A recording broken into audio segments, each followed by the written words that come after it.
మహిళలకు రక్షణ ఉంటుంది, రక్షణ ఉండాలి అనే కార్యక్రమాన్ని ఏర్పాటు చేసి నాతో పాటు ఈ కార్యక్రమంలో సాయి ధరం తేజ్ని,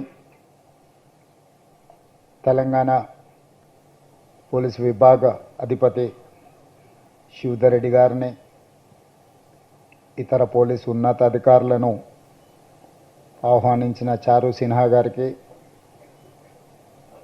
ఇతర ఉన్నతాధికారులందరికీ రేపు మనం జరుపుకోబోయే మహిళా దినోత్సవ శుభాకాంక్షలు.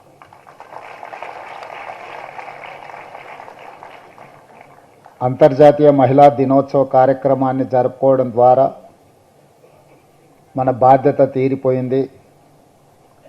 మన రాష్ట్రంలో, మన దేశంలో మహిళలకు సంపూర్ణమైన రక్షణ కల్పించమని ఎవరైనా భావిస్తే అది అసంపూర్తి అని నేను భావిస్తున్నాను.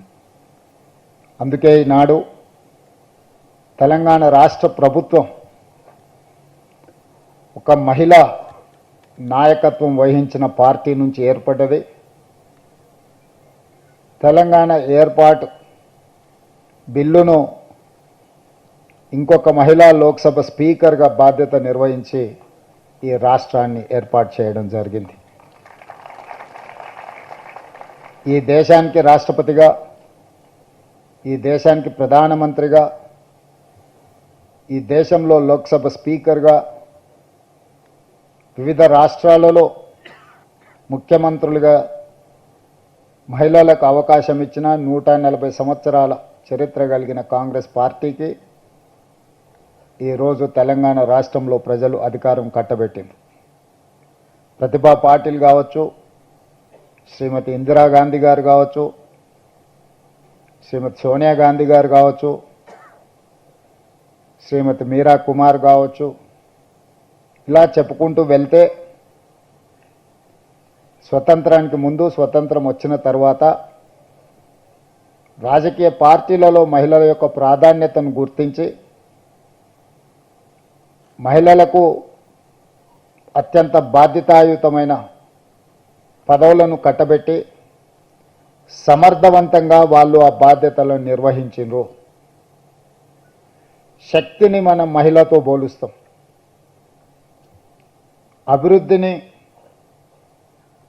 కుటుంబం యొక్క గౌరవాన్ని నిలబెట్టడానికి మహిళతోనే పోలుస్తాం. కానీ అలాంటి మహిళకు రక్షణ కల్పించలేకపోతున్నామో, అభద్రతా భావంలో మహిళలు ప్రతిరోజు ఇంటి నుంచి బయలుదేరుతున్నారు అని అంటే అది ఏ ఒక్క రాష్ట్ర ప్రభుత్వానికి గౌరవం కాదు. అందుకే తెలంగాణ రాష్ట్ర ప్రభుత్వం ఈ రాష్ట్రంలో ఇంతకుముందు మహిళా వేధింపు కార్యక్రమాలు పట్టణాలకే పరిమితమయ్యేది, లేదా కొన్ని కళాశాలలోనో లేకపోతే పబ్లిక్ ప్లేసెస్లోనో మహిళలు వేధింపులకు గురయ్యేది. సాంకేతిక పరిజ్ఞానం పెంపొందిన ఈ సమయంలో cyber crime, social media also is playing a crucial role in harassment of women. Here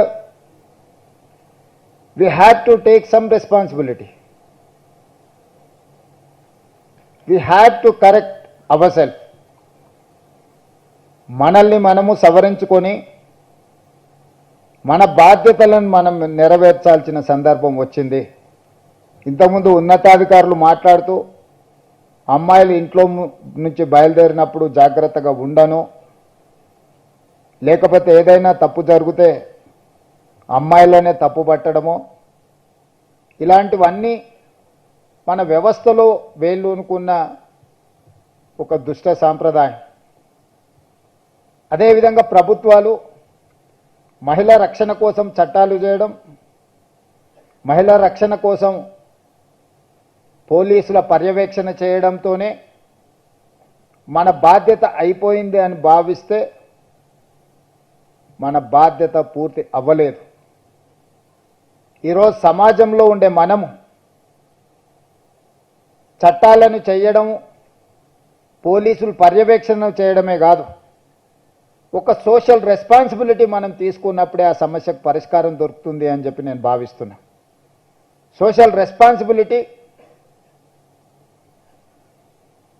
మన కుటుంబ సభ్యులను ఎవరైనా వేధింపులకు పాల్పడ్డప్పుడు, మన కుటుంబ సభ్యులకు చదువుకునే కళాశాలలోనో ఉద్యోగం చేసుకునే ప్రాంతంలోనో లేదా పబ్లిక్ ప్లేసెస్ రైల్వే స్టేషన్ కావచ్చు, బస్ స్టాండ్ కావచ్చు, ఇంకెక్కడైనా సినిమా హాల్ కావచ్చు, ఎక్కడికైనా వెళ్ళినప్పుడు మన కుటుంబ సభ్యులకు జరిగే అసౌకర్యం కానీ అవమానం కానీ మనం ఏ విధంగా ఆలోచన చేస్తామో ఇతర ఆడపిల్లల పట్ల కూడా మనం అదే విధంగా ఆలోచన చేసి దానికి అవసరమైన నివారణ చర్యలు తీసుకోవాలని చెప్పి తెలంగాణ రాష్ట్ర ముఖ్యమంత్రిగా మీ అందరికీ సూచన చేస్తున్నా. నేను ఈరోజు తెలంగాణ రాష్ట్రం అభివృద్ధి చెందుతున్న రాష్ట్రం.